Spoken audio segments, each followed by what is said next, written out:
पहली बात तो होना चाहिए कि जीवन में क्लैरिटी होना चाहिए, आपको चाहिए क्या। हर एक चीज नहीं मिल सकता आपको।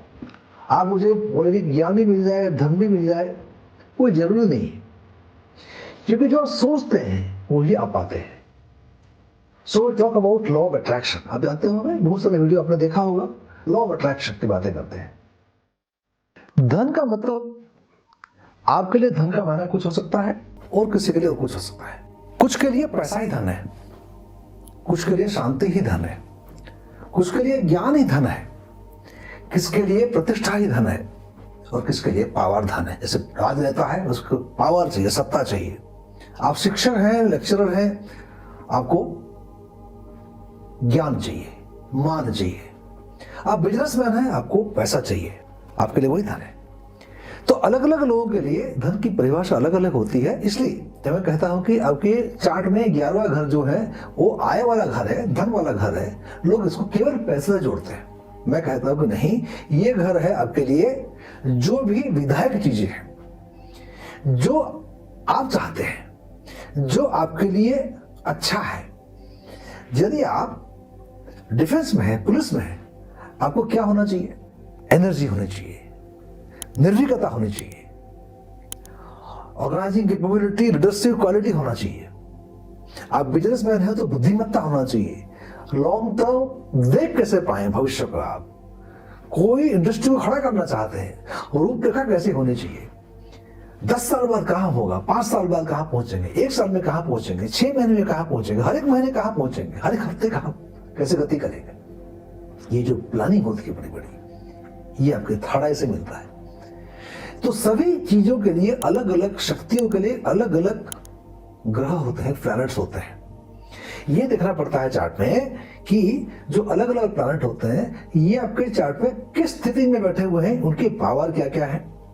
क्या वो डेड है, मतलब डेबिलिटेशन में है, कम पावर के हैं, एनर्जी नहीं है, या बहुत ज्यादा पावर के हैं।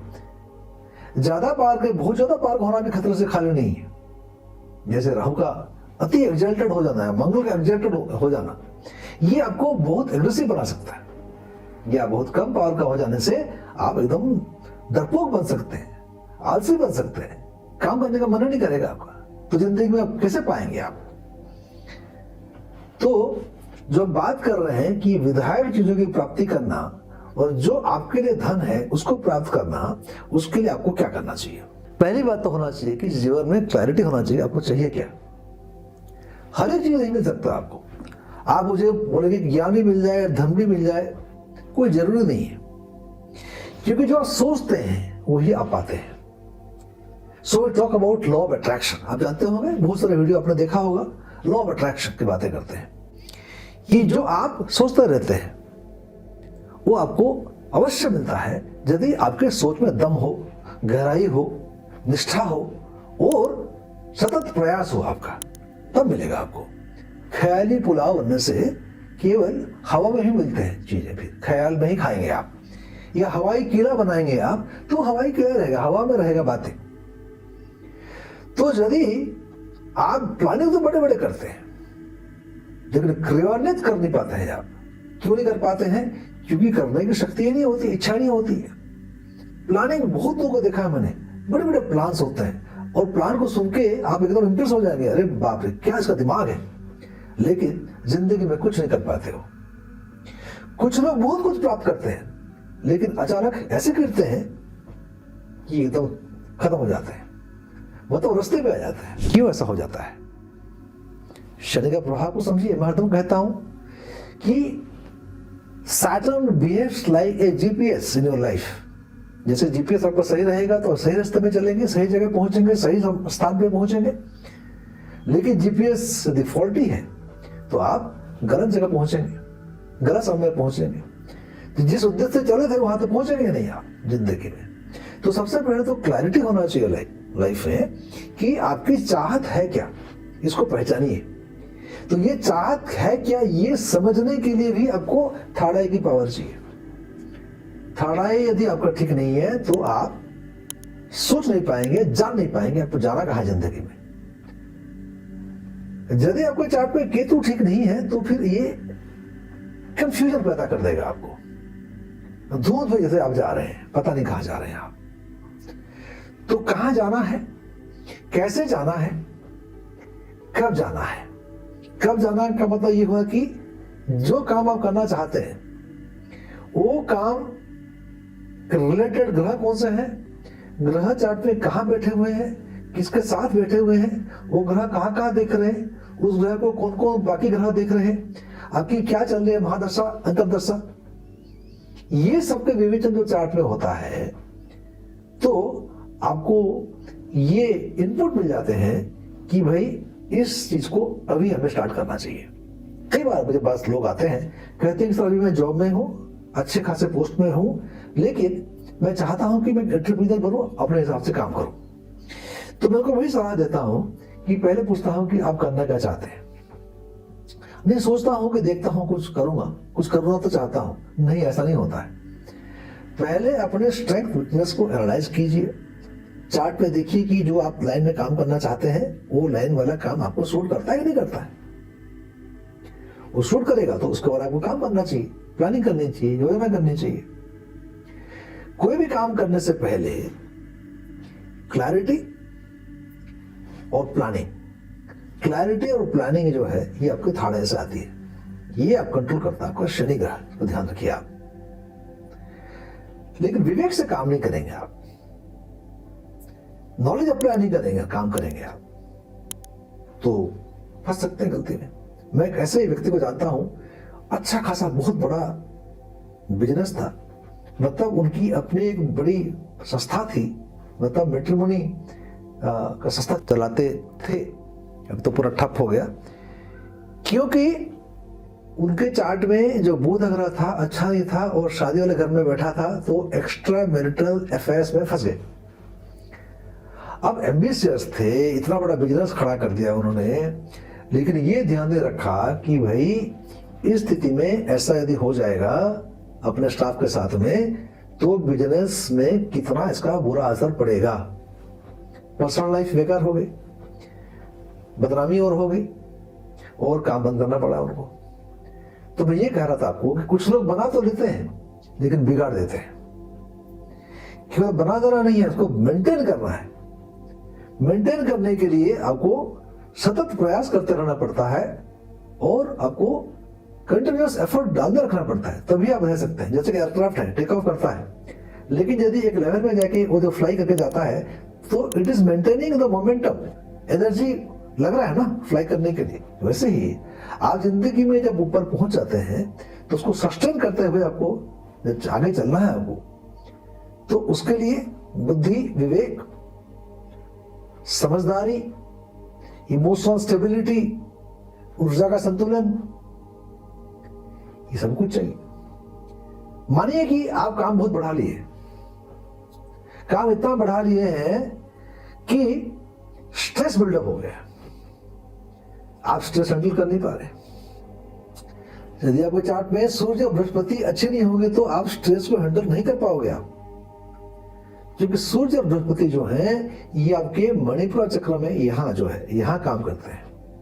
ये आपका स्ट्रेस हैंडलिंग कैपेबिलिटी को रिड्यूस कर देता है और आप स्ट्रेस को हैंडल नहीं कर पाते हैं तो जमे जमाए काम उखड़ जाता है, बिखर जाता है, आप छोड़ देते हैं, कर नहीं पाते हैं आप। या तो आप डिप्रेशन में चले जाएंगे या आप एंजाइटी में रहेंगे, फिर दवाई खाने लगेंगे क्योंकि स्ट्रेस इतना बढ़ गया है। घर में कलह शुरू हो जाए क्योंकि स्ट्रेस बढ़ा हुआ है, आप किसी तरीके से बात नहीं करते, चिड़चिड़े हो जाते हैं फिर आप। तो स्ट्रेस को हैंडल करने की कैपेसिटी होनी चाहिए ना। कुछ लोग ऐसा होता है कि जिंदगी में सब कुछ तो पा लेते हैं लेकिन जीवन एकदम निरस, कोई आनंद नहीं है जीवन में। क्यों ऐसा होता है? जब बात कर रहे थे धन की बातें कर रहे थे ना, धन में शांति भी तो आती है, आनंद भी तो आएगा, वो तो विधायक चीजें हैं। भाई जीवन में सब कुछ है लेकिन आनंद नहीं है जीवन में। जीवन में उसको दाम्पत्य सुख का आनंद की बात भी कह सकता हूं मैं, सेक्स की बातें कर रहा हूं। बाकी भौतिक आनंद जितने बहुत प्रकार के हैं, यदि उपभोग कर नहीं सकते आप तो फिर क्या फायदा चीजें होने का। तो उपभोग कर नहीं पाते आप, क्योंकि यदि आपके चार्ट में शुक्र ठीक नहीं होगा तो उपभोग कर नहीं पाएंगे आप। आपकी जो सेक्स लाइफ है एकदम बिगड़ी हुई रहेगी, तो आनंद ही नहीं है, मजा ही नहीं है जिंदगी में, तो खूब सारा पैसा कमा के भी क्या करने वाले हैं आप। तो जीवन में हर एक में गति होनी चाहिए। काम, अर्थ, धर्म, मोक्ष। काम मतलब काम धाम भी है, काम का मतलब अपना सेक्स लाइफ भी है, दाम्पत्य सुख की बात कर रहा हूं मैं। अर्थ का मतलब होता है पैसा भी कमाने की बात हो गई, और अर्थ का मतलब मीनिंग ऑफ लाइफ, ये समझने आनी चाहिए आपको। ये दोनों में आपकी गति ठीक से होगी तभी आप धर्म की तरफ जाएंगे। धर्म का मतलब ध्रुव धातु से निकला हुआ शब्द है धारणाएं, परसेप्शन अबाउट लाइफ, क्लैरिटी आपको आएगी, इससे आप ऊपर जाएंगे। तो फिर लिबरेशन, मोक्ष की बातें हो रही है। मैं मोक्ष की बातें मरने के बाद जो आत्मा कहीं चली जाएगी उसकी बात नहीं कर रहा हूं, मैं मोक्ष की बात कर रहा हूं कि liberation from the sorrow, conflicts, anxiety, stress, restlessness and all kind of egoness. इससे कह रहा हूं लिबरेशन। मोक्ष मतलब है अशांति से मुक्ति। मोक्ष का मतलब मेरे लिए है कि दुख से मुक्ति। मोक्ष का मतलब मेरे लिए है कि छटपटाहट और जो परेशानी है, उसका जाल है, उससे मुक्ति, कि आप उड़ सके आकाश में मुक्त होकर आनंद से। तो काम, अर्थ, धर्म, मोक्ष की गति पाना, ये मैं समझता हूं कि ये ही हमारी जो धन प्राप्ति की बात मैं कर रहा था, इस धन की मैं बात कर रहा हूं। तो ये धन है जो ना तो चोर लूटता है, ना ही कोई लुटेरा लूट के ले जाता है, ना कहीं घूम सकता है। वो आपका खुद का धन है। अपने आप को पाना, अपने आप में स्थित हो जाना, स्थित प्रज्ञ हो जाना। तो सांसारिक काम तो जरूर कीजिए, घर परिवार को संभालिए, अपनी जिम्मेदारियों को भी निभाइए, और साथ में अपने आप को भी पाइए, अपने आप को खोकर नहीं। अपने आप को खोकर सब कुछ पाया, कुछ नहीं पाया। सब भी जिम्मेदारी संभालते हुए अपने आप को प्राप्त कर लेना, वही सच्चा धन है, वही सच्चा सुख है। यदि आप जिंदगी में काम, अर्थ, धर्म, मोक्ष में गति करना चाहते हैं, धन, धान्य, समृद्धि, शांति,